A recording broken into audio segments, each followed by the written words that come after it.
Hello and welcome to Japan Expert Insights and our Wednesday morning room with Tim Sullivan and me, Maya Matsuoka, as your hosts and moderators. In this podcast, we welcome comments, questions, and opinions. So if you haven't done so yet, join us next time on Clubhouse. In the meantime, you can find us at japanexpertinsights.com and our YouTube channel, where we upload all the conversations on Japanese politics, business insights, and Japan's role in the Indo-Pacific region. Good morning to everybody who joined us just now. Thank you for the early comers. Today we have, once again, we have a special guest. Of course, every Wednesday morning we have special guests here. And I'm very pleased to introduce to you Jason Young, whom we met just a couple of weeks ago, thanks to Richard Berger. Jason has had a very diverse career here in Japan. He is originally from Canada, but has been working in Japan for quite a while. And today we're going to talk about finding your niche in Japan.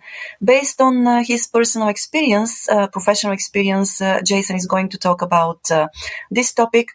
Once again, as you know, we invite you to share your thoughts with us. You can come up on stage or share them in the room chat. And without any further ado, Jason, I'll hand the mic to you. So let's start. Thanks, Maya. And thank you for having me here today. It's great to be with you. And thanks again to Richard for making the introduction. So today's topic is quite a diverse one, right? It's finding your niche in Japan. And I think that's something that I've been fortunate to be able to do. As you mentioned, Maya, my career path since arriving here and even before coming to Japan has been quite diverse, and I think quite indicative of the kind of career path that more and more people are starting to have and are certainly going to have in the future, right? I mean, I keep reading so many articles about how, it's becoming more and more normal to pivot multiple times in one's career, and I think, certainly we can all agree that the days of, joining one company and working there for 20 or 30 years is probably behind us for most people. So I also want to point out that, I think we talk about finding your niche, and sometimes it can kind of sound like a static term. Like once you've found your niche, that's it, you're set for life, right? But I think, at least for me, that niche feels like kind of a moving target. And I think more than finding the niche and then settling on the niche, I think what's important to think about increasingly is the skills that allow you to find your niche, keeping those tuned up and continually being able to move as your niche moves, right? So at least that's been my experience so far. So I don't know what would be the best way to begin. Should I start with what brought me to Japan originally, sort of what I'm doing now? What would be most useful, do you think, Maya or Tim? Let's start from the beginning. What brought you to Japan? And you can move briefly through that, and then of course continue with the topic. Sure. So I think, like so many of us who are here now today, I was really attracted to Japan because of not only the pop culture, but the more sort of traditional culture as well. So, going way back into history, I was one of those people who was fascinated by modern Japanese pop culture, things like Final Fantasy VII, Evangelion. Definitely showing my age with those references, but that's where I started noticing, like, hey, Japan keeps producing these bits of pop culture that I'm really fascinated in. And at the same time, I was always a huge fan of literature growing up. So one day I decided to start exploring Japanese literature. And, controversial as it may be to say now, my public library had a couple of Mishima Yukio books, and that really cemented it for me. So once I started reading the literature of Japan, of course, translated into English, I realized this is a worldview that I had never experienced anywhere else before, but it spoke to me in a way that nothing else had up to that point. Just the way of appreciating the quiet moments in life, the deep ways that emotions can impact us as individuals. So all of that just sort of combined together in my mind, and I realized I need to follow this. I need to make this part of my life. So throughout high school, university, I studied a lot of Japanese literature. I, of course, took a couple of language courses. And after graduating, I found myself working at the Japan Foundation in Toronto. So the Kokusai Koryu Kikin, for anyone who's familiar, they have offices all over the world. It started as a volunteer experience. It ended up being an employment experience. But the strange thing was that everyone else working there was, of course, from Japan. They were Japanese. A couple of Canadians worked there. But I was the only one that had never been to Japan before. And it was starting to, make people wonder. You have all this interest in Japan. You've never been there. Don't you find that a bit strange? And it was that point in my life where I thought, I really do need to do something about this. So I think, like a lot of people, I applied for the JET program. Like a lot of people, I intended to go to Japan for 1 year and then come back. And that was more than 13 years ago now. So I'm here. So I did 3 years on the JET program. After that, I went back to Canada for a short time to work at the Japanese embassy in Toronto, sort of just putting feelers out. At the end of the JET program, a lot of people, I think, wonder, do I want to stay in Japan? Do I want to go back? Do I want to go somewhere else? What do I want to do? So I went back to Toronto for a short time. I should mention, I'm from Toronto originally. And I thought, this doesn't really feel like home anymore. But at the same time, I obviously can't make a life for myself in rural Kochiken, which is where I had been living. Beautiful place, by the way. If everyone has not been to Kochi before, please visit if you can. But my heart was still in Japan. I still wanted to find some way to go back there. And so the next opportunity that presented itself to me was a pretty fascinating one. I was searching for work in Japan from Canada, and I found a job as in a position called a super sub. So I was an English teacher that was called in, kind of like the Navy SEALs, when there's an emergency situation. So, for example, an English teacher suddenly leaves the country and cannot be located anymore, or they've burned their bridges with the local Board of Education. We can't send them to work anymore. We need someone else, and we need them fast. So that was my life for about a year, which was really fascinating. I would get calls from the office and say, and we need you to go to rural Toyama for maybe 2 weeks. Can you do it? And we need you to go on Monday. And so it was a fascinating experience, obviously moving all around the country. I got to live in so many different parts of Japan for about, a week or two, sometimes a month at a time. And from there, I transitioned into a kind of managerial role. So I was supervising English teachers as they were dispatched all around Kanagawa Prefecture. And that's when I really started to find my niche. So I had transitioned from being interested in Japan, the literature, the culture, as sort of more of a hobby, and trying to put out feelers and figure out what I wanted to do exactly professionally. So in that managerial role, I started being tasked with kind of meeting with teachers on an individual basis to help motivate them and find out, how they can improve their relationships with their schools, observing the way they teach their lessons. And then from there, I started moving into weekly and monthly sort of Board of Education-wide meetings. So we scheduled these meetings for all of the teachers in a given Board of Education to kind of get together and, air their grievances or, talk about professional development or maybe changes to the curriculum that are coming. So you can think of them essentially as town hall meetings where I was effectively something like a local politician. So I was sort of a middleman between the company who employed all of these English teachers. So, trying to give them the company line and make them understand why things are happening the way they are. But then at the same time, I was a representative for them because I had had the experience of being an English teacher for so long in so many different situations. So when they had concerns, I could understand where they were coming from. So it was a process of sort of relaying back and forth between the company and the teachers, each side's messages in a way that was sort of filtered and tailored to the interests of either side. And I really enjoyed that. But at the same time, I felt that I had not yet explored my passion, my more creative side, that, what really brought me here in the first place, which was, back in university, I had always dreamed of becoming a translator of Japanese fiction. Obviously not the kind of thing you dream of if you're hoping to make a ton of money in your career, but that was what motivated me emotionally. So at the same time that I was doing this management job, the opportunity to begin localizing video games came along. And, as long as they're text-heavy, story-heavy, very narrative-driven, I think video games can be a really fascinating form of expression. So it was something that I was interested in trying, of course. I had done all kinds of volunteer translation work up to that point. So we're talking about Japanese into English. And so for maybe a year and a half, I was doing both. I was doing the management stuff, sort of 9 to 5, and then evenings and weekends I was doing the translation work. Needless to say, I was very busy, but it was a great time. I was making connections with all kinds of people. And then, somewhere along the line, my first child was born, my daughter was born, and I was lucky enough to be able to make the translation gig kind of my full-time thing. I was getting enough work and I was enjoying it and making enough money that I was able to focus on that for sort of most of the first year of my daughter's life. But I kept in touch with the management position. So even as I left that position, I kept in touch with that company. I said, if any interesting opportunities come along in the near future, feel free to reach out to me and keep me posted. And that's exactly what happened. So I was put in touch with someone from a company called Link Global Solution, which is one of the kogaisha, so one of the, I guess, subsidiary companies of the same parent company as the company I'd been working for before. And they said, we do these intercultural communication seminars. We do, professional skills training for a number of different industries, a number of different clients in Japan.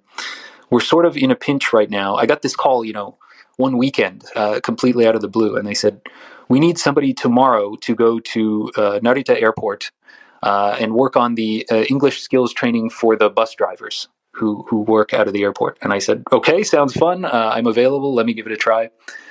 And it turned into the next 5 years of my career. So that's how I was introduced to the company called Link Global Solution, which, if you've never heard of them before, intercultural ibunka communication is the specialty. They do kind of customized boutique seminars for all kinds of different clients all across Japan, sometimes internationally as well. And I spent 5 years as a facilitator with that company, and it was the best professional experience of my life. So conducting full day, sometimes multiple day seminars, both in English and in Japanese, just helping professionals to either become more globally aware, more capable of communicating across cultures, or honing in and really brushing up particular skills, whether it be giving presentations in English or negotiations or meeting management, whatever it may be. And that was all going along very beautifully. And then a little thing called the coronavirus pandemic happened, which you may remember. And that sort of threw everything into chaos, obviously, right? So the business model for Link Global Solution, and I think for a lot of companies, suddenly became a bit uncertain. Are we going to be able to continue having these seminars in person with all these clients when we're not even sure if people can go to work? If you remember the very early days of the pandemic, it was just completely chaotic, right?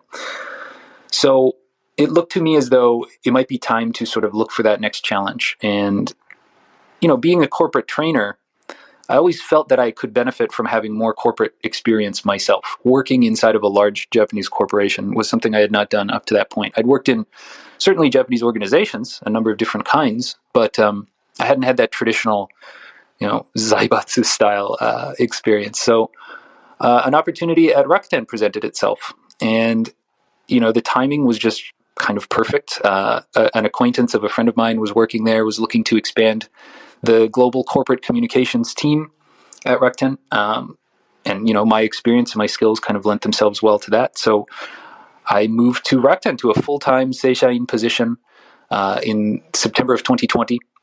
I spent 2 years at that position, which was fantastic. I got to do so many different kinds of event planning, obviously press releases, being involved in Rakuten's quarterly corporate earnings reports, doing social media stuff for executives, just tons of amazing experiences, again, in English and in Japanese. And part of the corporate culture at Rakuten is interesting because it's encouraged for employees to kind of move around within the company, to try different things, try working for different departments and different teams. So after 2 years in corporate communications, sometimes called global PR, I decided that, I wanted to try something new, try something a little different. And there was a relatively new department inside of Rakuten called the Corporate Culture Division. And specifically, they were looking for someone to help with employee engagement, which I think outside of Japan, especially in a lot of advanced economies, certainly North America and Europe, employee engagement is kind of taken for granted as something that all large companies have, right? It's an extension of HR. It's common. Everyone sort of expects it.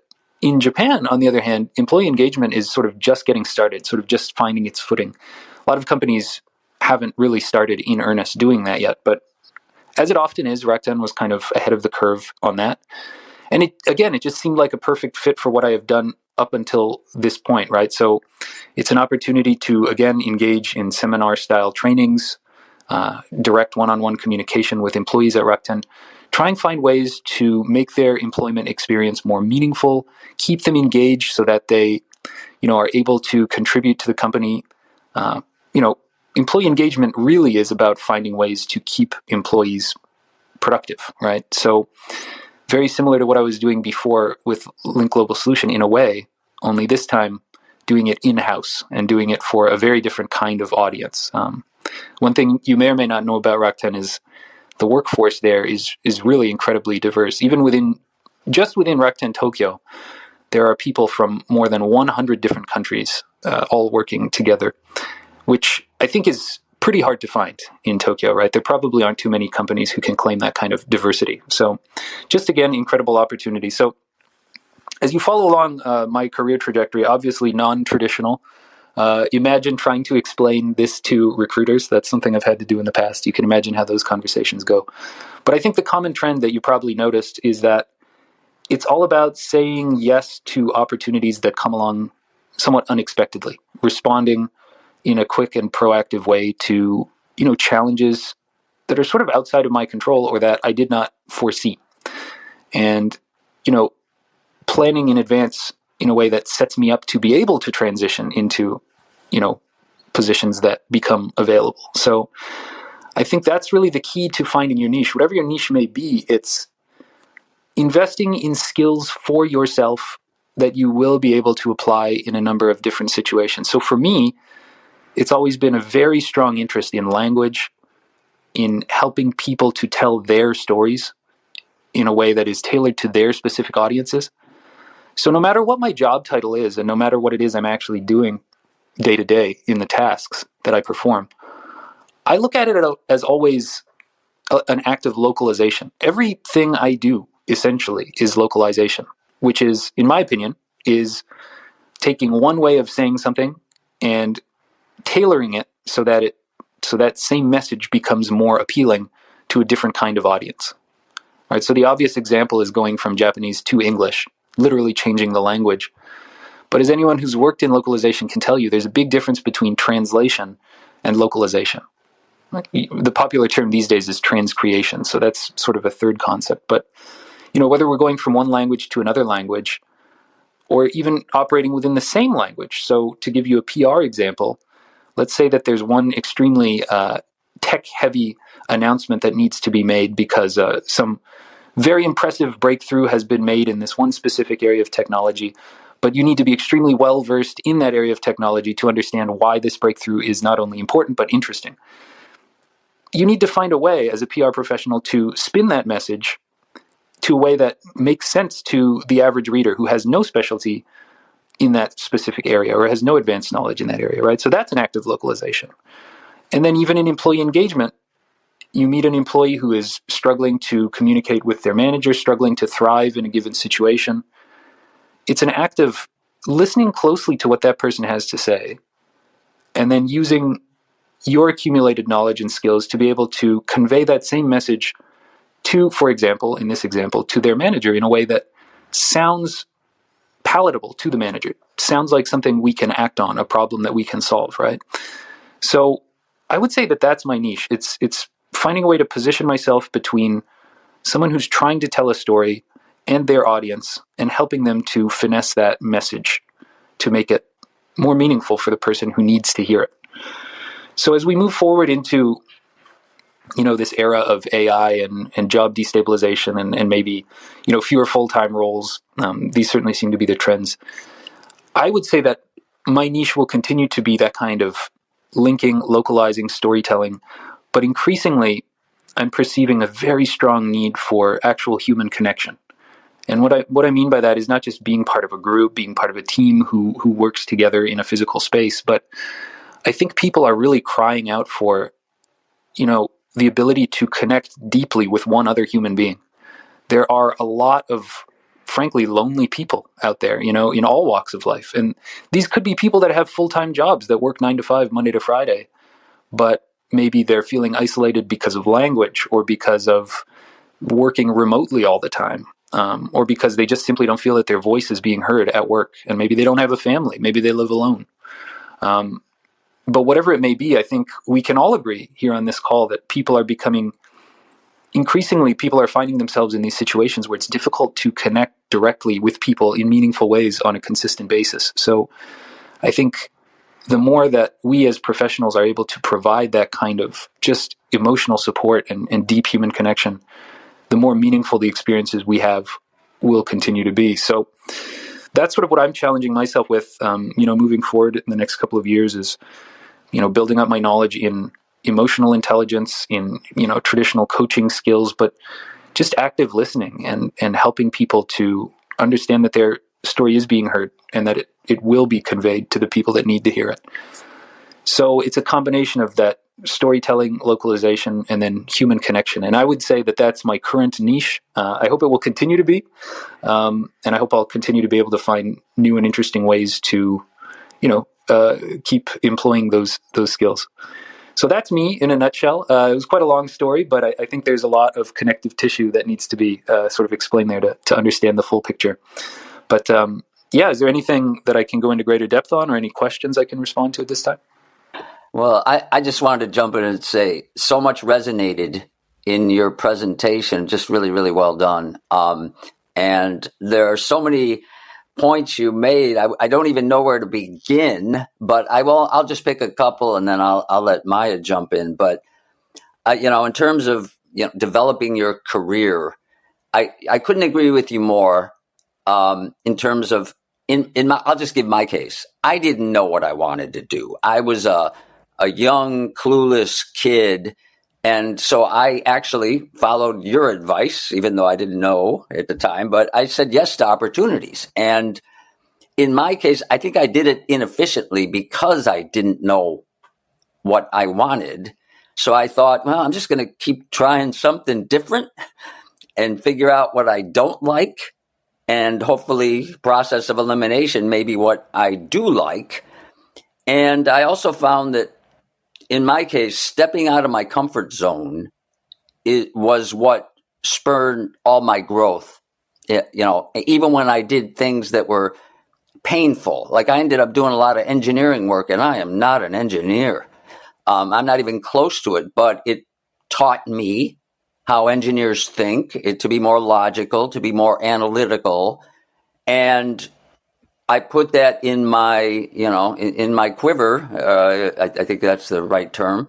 And it actually benefited me down the line, even though I didn't know it at the time. So I completely agree that, finding your niche, you just got to try stuff. And when opportunity knocks, you answer the door and do your best, even though it is painful. So that's the one point. And then the one more point the whole human connection thing, I couldn't agree with you more. And I submit that the pandemic, because it deprived us even more than normally of human connection, it was already a trend. I think the craving has been magnified by people. I think a lot more people are more appreciative of direct human contact and building these relationships. And to your point about massaging messages between language, I always go back to Edward T. Hall's quote, and I'm going to paraphrase. Intercultural communication is not about sending the right message. It's about getting a desired response. And in that quote is the assumption that communication is strategic. And you have to craft your message so the person you're speaking to will give you the desired response, agree with you or give you an opportunity or whatever that may be. And I think, that comes down to the strategic nature of communication. And that is certainly, obviously your niche. So those are 2 points. There's so many more, but I thought I'd give Maya a chance to jump in, or Jason to offer some comments. Oh, well, thank you, Tim, and thank you, Jason. Yes, the point, quite a few points also resonated with me, but the first one that was actually, you went through was the transformation of, or let's say, going from one field to another field in your career and basically developing core competencies while you're doing one thing and getting ready for another so that you can say yes to opportunities. I have also noticed that probably, as Tim said, quite a few tendencies or trends here in Japan and throughout the world, they were magnified by the pandemic. And for example, people, we know that there was a wave of resignations at the end of the pandemic or during or after the pandemic, when people suddenly decided that they wanted to do something different from what they had been doing before that. And then that's when many people, I believe, decided to change the fields in which they were working. I think, though, that it's still really difficult to do that for the mass here, the majority of people, because to me, it sounds like and it looks like the recruiting companies are not ready to do that. And when a company looks for a new employee, they want specific experience and they want specific skills. And if you have the skills, that's okay, but you also need that experience as well. So it's really, I don't want to point out problems, but at the same time, I wonder when the recruiting companies and the companies who are looking for new employees will actually catch up with that trend. And another one is, of course, the strategic nature of communication. I don't know how to. I mean, it's such a deep subject and a broad subject as well. And I wanted to hear a little bit more from you, Jason, about how you actually work between not just the two languages, the English and the Japanese, but between the two cultures. Because we have had this as a recurring thread here, that speaking the language, it's good, but sometimes just because you can say something, it doesn't mean that you should say it because of the cultural background, because of the situation you are in. So how do you see that, let's say, the cultural differences, how do they transpire in the language? Sure. Yeah, no, that's a great point. And certainly there's so much to touch on in terms of, not only moving from one language to another. And that's what I mean when I say there's a huge difference between translation and localization, right? Because being able to translate completely accurately between one language or from one language to another is an incredible skill. And I really admire people who, for example, simultaneous interpreters, their ability to just quickly convey two messages back and forth between those two different languages is just an incredible thing. But as you say, it's more often than not, it's not an act of just getting the exact what of the message right. It's more a question of who are we talking to? What is the correct timing? And specifically, why are we presenting this message, right? So to take an example from social media, the things that tend to trend well in English maybe don't trend as well in Japanese, for example. And that could be just because, different turns of phrase, different plays on words can suddenly become popular in one language that there really isn't a way of translating that because of all the inferred meaning and all the connected meanings that have to come along with it in order for that original joke or that original message to resonate with people. But I think in a business context, it's a lot easier to think about, let's say that there's an urgent issue that needs to be solved. Like you can think about not quite crisis management, but hey, if we don't address this issue quickly, it could have negative repercussions. Now, in my career in Japan, one thing I've noticed is that non-Japanese people, myself included, the knee-jerk reaction tends to be, well, we need to go directly to the highest level of management possible. We need to demand an answer quickly, and we need to convey our concerns directly to them as clearly as possible, and we cannot wait a moment longer. This needs to be done immediately. Whereas I think the traditional Japanese, and I hate to generalize, but my observed experience so far has been, of course, let's be a little more indirect about this. Let's collect a few more people's opinions. Let's be very careful about when we float this message up, and let's go sort of not directly to the top level of management, but let's think about, okay, who do we have a good relationship with who's maybe one level up from us, who can then help us find someone subsequently at the next highest level who can then ultimately help us forge a path, not to the top manager, but perhaps to the person just below them. So there's a lot more sensitivity to who are we speaking to, who's the right person to convey this message, what is the right timing, but just getting that buy-in from a lot of different people, and then having that willingness to sort of take a more circuitous route. So perhaps you float the idea up one level in the organization, and then that person says, okay, I understand what you're trying to say, but let's address this point first before taking this up to the next highest level. So you need to have that willingness to then circle back to point A, or to, to where the message originated from, polish it up a little bit, float it back up one level, and then hopefully it can then proceed to the next level beyond that. So there's just a lot more, it's nemawashi, right? It's getting that consensus, making sure that the message is perhaps inferred but not maybe directly stated in a way that would, tarnish anyone's reputation. So that's kind of a message delivery model. And then, of course, in conversation, in meetings, right? The classic example, and I'm surprised how often I see this at Rakuten, even in such a diverse environment, but I guess perhaps I shouldn't be, is, someone will present an idea in a meeting, and of course, 100% of meetings must involve some sort of PowerPoint presentation at Rakuten. That's part of the corporate culture. If you don't have a PowerPoint, people will not listen to you.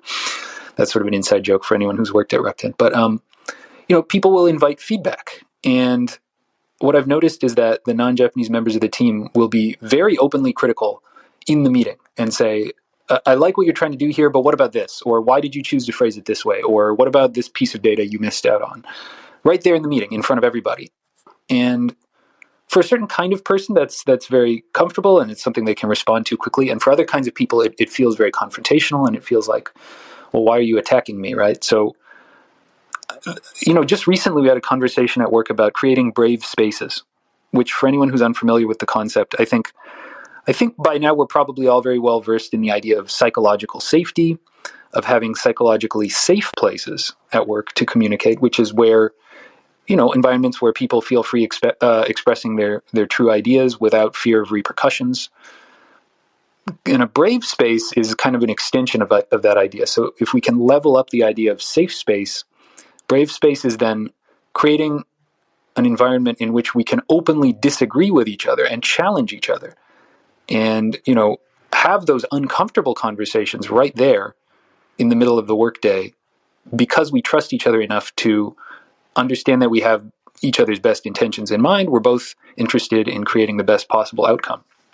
And what we found is that the members of the team who come from North America and from Europe, and a couple of the Japanese members who have extensive overseas experience or extensive experience working with foreign people, they see the value in this idea of brave space and they're ready to try it. They're saying, okay, yeah, let's do this. I see the value in it. I think we're capable of it.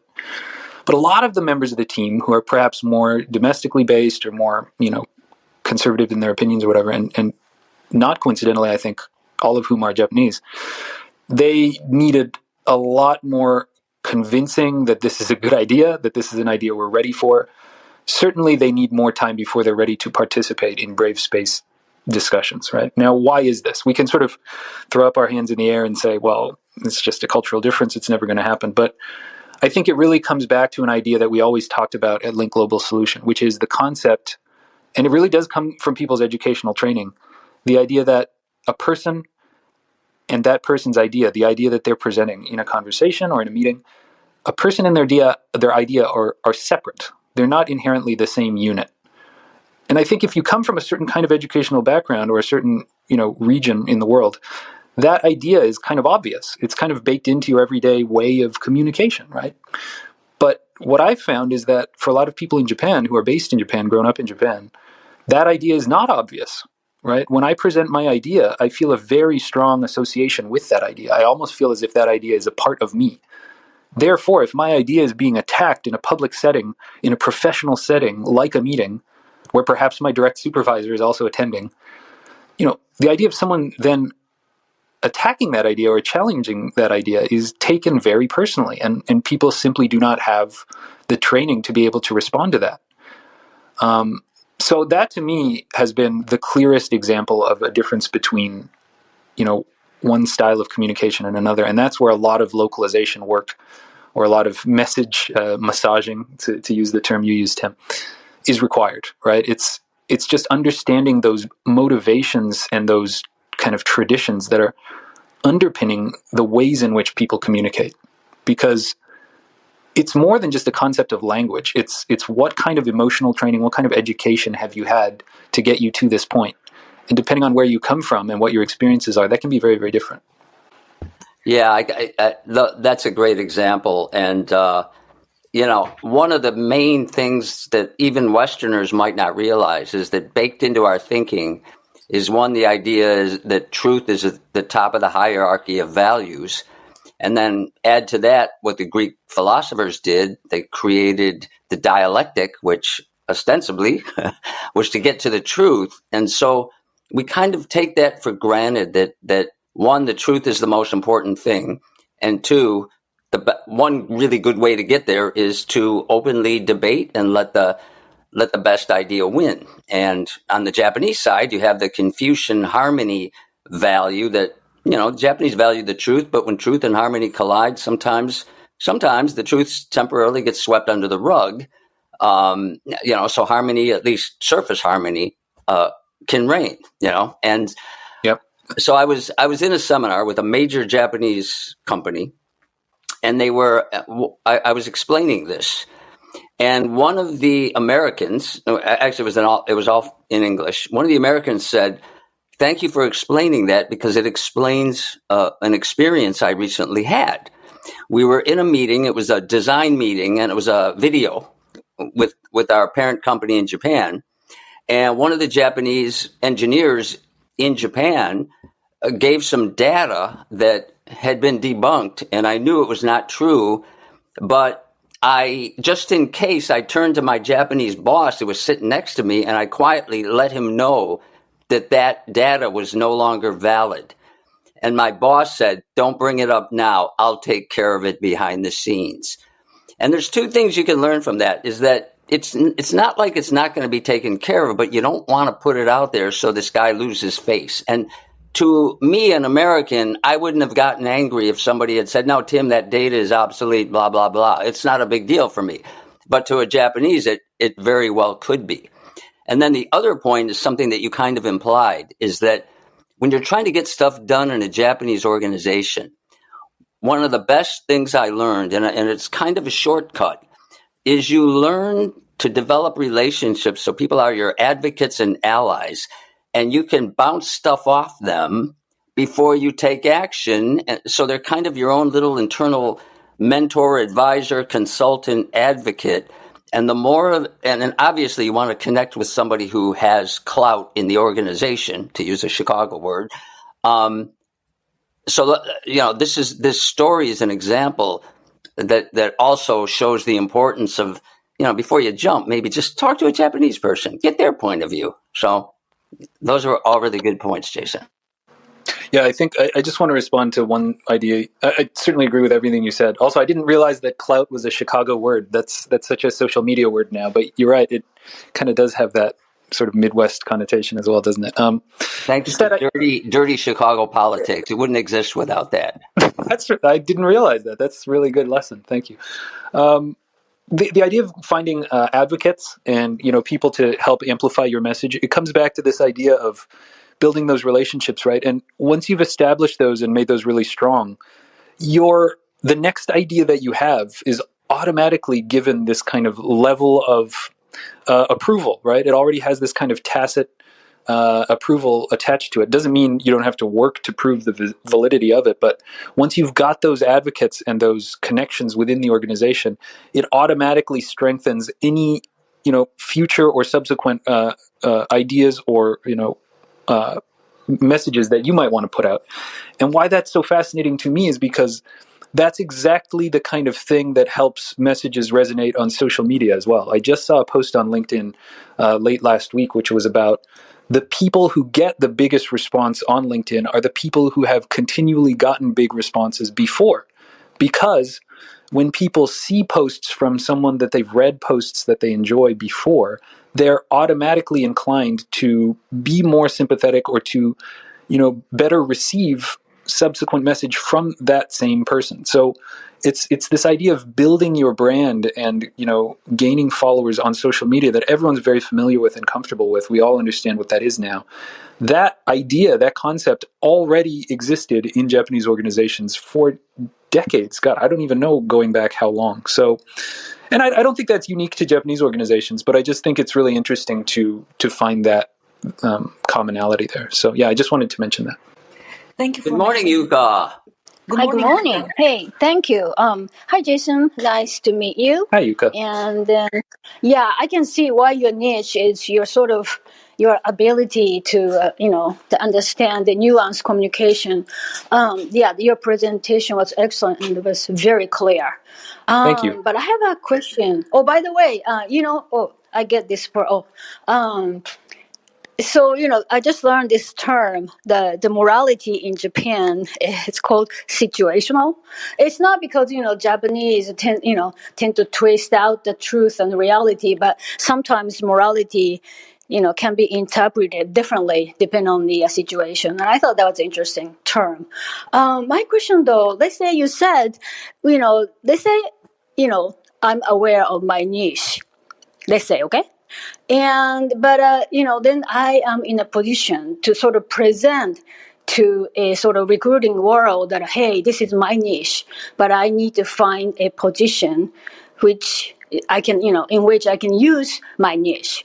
But you said earlier that, like your niche is in a way that, you said yes to all the opportunity presenting at that time. So what if you don't find any opportunity coming towards you? Maybe you have to come to an opportunity. How would you sort of recommend, when, let's say if one is in need of those sort of like you are going after an opportunity? Thanks. Yeah, thanks, Yuka.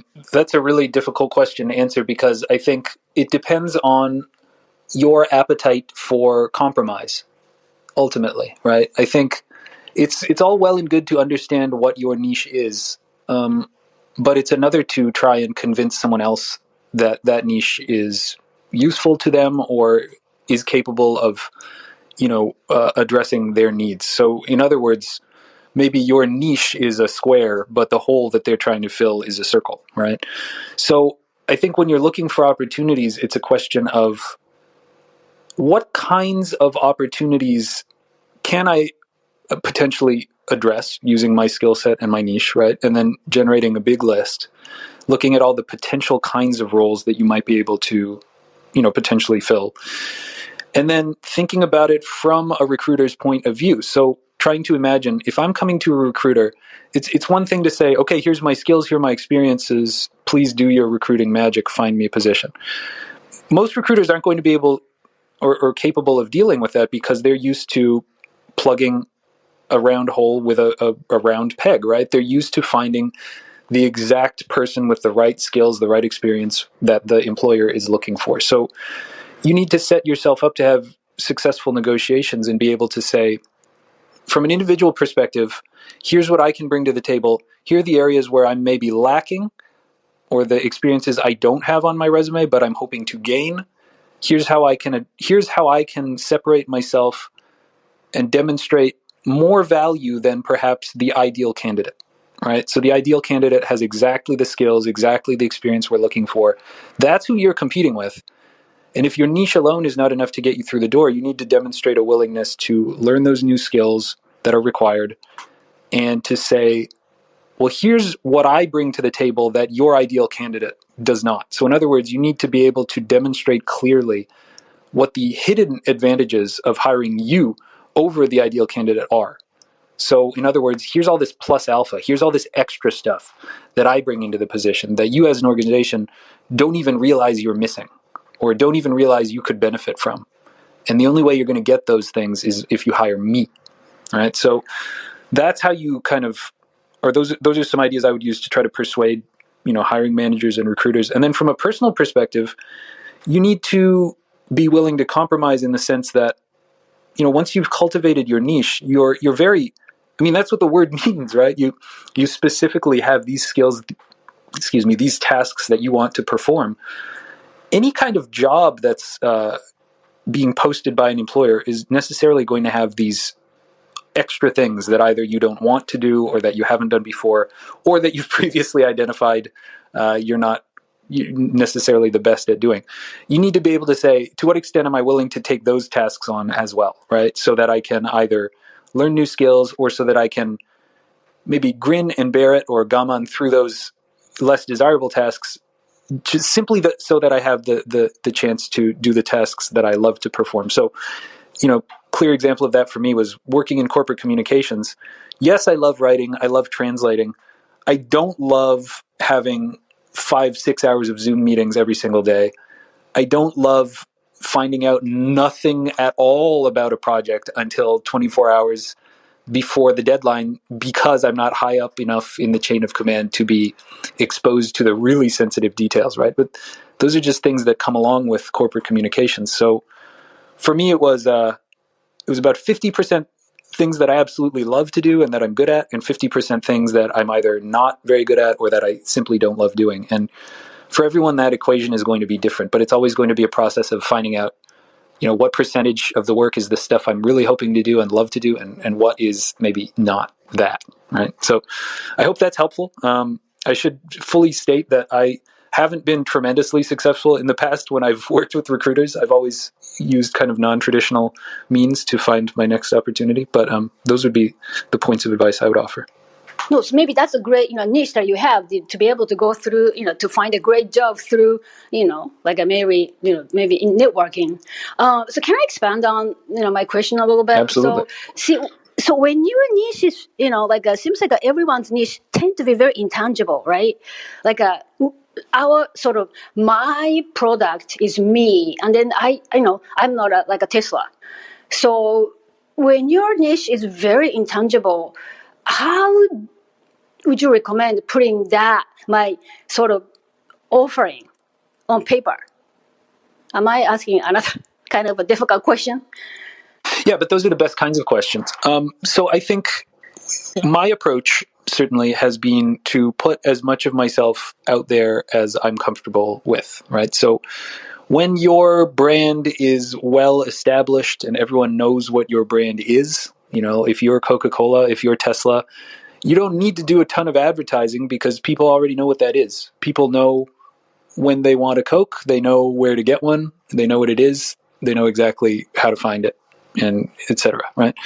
But if you are unknown, then it's a process of connecting with people who are receptive to your message. So it's about finding the right, not only the right tools, but the right platforms or the right spaces, right? So for me personally, I knew that places like Twitter, YouTube are extremely powerful platforms. Obviously, a lot of people have found a lot of success there, but for me, Twitter just makes me go insane. I do not enjoy the experience of using Twitter, so therefore I feel it's unlikely that I'm going to find people who are receptive to my brand on Twitter.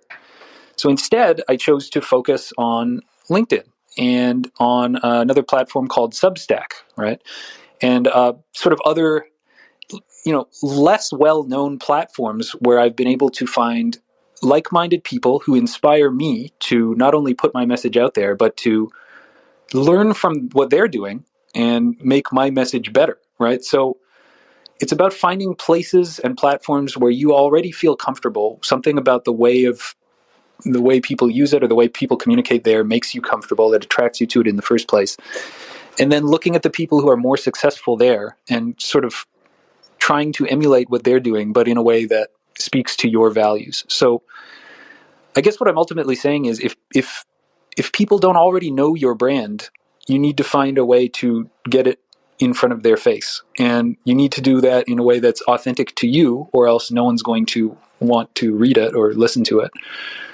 And different audiences gravitate to different platforms. So it's just a process of trying as many different platforms and as many tools as you can find. And then once you find one where you're starting to get a response from people, double down on that one and keep doing whatever it is that got you a response in the first place. And, the more you do that, the more connections I think you're going to make. So I hope that helps. We're lucky because there are so many different platforms available to us right now. It's impossible to really devote yourself to all of them. But I think once you find the one that sort of just makes intuitive sense for you, it stops feeling like so much of an effort, and it just feels more like a fun thing that's just a part of your life.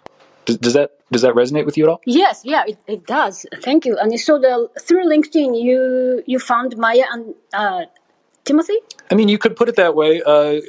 I've been on LinkedIn for a long time, but it's only really this year that I've started taking it seriously as a platform. So I've been aware of Tim and Maya's work for a number of years now, just because of the people I'm connected with and the things I'm interested in. I just naturally gravitate towards their messages, right? But it was only once Richard Berger, who's on this call, once he directly connected us, that's when we actually started talking to each other. So, but if I hadn't made the conscious decision to get more serious about trying to make posts that people will want to read on LinkedIn, then that would never have happened, right? So it's about making that conscious choice to devote some of your energy to a platform or to multiple platforms, doing a bit of research about what content tends to get people's attention on those platforms, and then, tailoring your message, your interests to those, I hate to say algorithms, but I mean, that's ultimately what it is. That's what we have at our disposal these days. So you can get mad at the algorithm and say,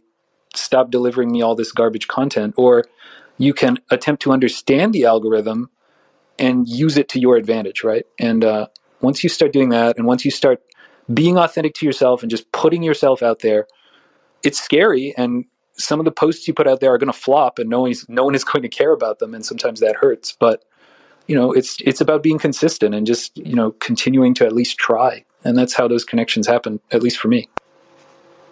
Thank you, Jason. I'm sorry. Go ahead. I'm sorry. No, I was just going to say, sorry, Maya, you really have to put this, replay out there in LinkedIn. This has been a great content. Thank you. Yeah, I agree. And I just wanted to maybe build a little bit on Jason. And in some of your words, Jason, you definitely implied it. But, Yuka's question was, how do you take your intangible, authentic self and make it come alive? And I know I harken back to this all the time, but to me, it's storytelling, and it's not just online, it's anywhere when you're trying to make a connection. And in my previous life, I gave a lot of seminars to Japanese businessmen in the U.S. Mostly it was in the manufacturing field. And many of them are just forced to go there. It's not like they signed up for it necessarily. Their company said, go to this training seminar. So I always had like 20, 25 minutes to win them over. And the way I won them over, I didn't brag about myself. I talked about my journey, my story. I told little anecdotes where I failed at something, and here was the lesson I learned, and here's how I moved forward and improved. And so I wanted them to know my story, to know that, I knew what I was talking about without me directly saying it. And so I think the power of storytelling, combined with, putting yourself on the networks that resonate, is a great and a very powerful way to do it. And like Jason, I'm not a Twitter guy, and I think it's because it's, devoid of nuance. And I think our niche is all about nuance and very little about black and white. But just wanted to add my 2 cents. I totally agree with all of that. And I'll just say I know we're running out of time, but there's a reason why podcasting has become such a powerful platform, right? Because people want to hear other people's stories. And if you're telling your story, warts and all, not trying to make yourself look like the best, just telling it like it is, there's always going to be an appetite for that. People can tell when you're bullshitting them, and they don't want to hear that. But what they do want is authentic storytelling, experiences from your life. And I think, you said it, Tim. Exactly. Yeah. Yeah, thank you for that, Tim, Yuka, Jason. Indeed, we're nuanced, and we're trying to present those nuances and also help our guest speakers show themselves for the human beings they are and the professionals they are. So, Jason, thank you very much for opening up and letting us know about your story and your career here in Japan and what helped you and how you worked so that you could continue on the way forward. I definitely hope to continue this conversation in the near future. So please think about it. Hopefully we'll have you here once again. I don't know, maybe in April, maybe in May, depending on your schedule, of course. And, it's 9:00. Thank you, everybody who stayed with us. It's Wednesday morning once again, and everybody's going to work or getting ready for work. We'll be here once again on Sunday at 8:20 when Timothy Langley is going to talk about what's happening in Japanese politics. That's another story that many people have found worth of following and dedicating time to. So if you have time, join us. If you haven't yet, I am sure that you'll probably find something interesting there as well. That's all for today. Jason, a few words. Thank you so much for this opportunity.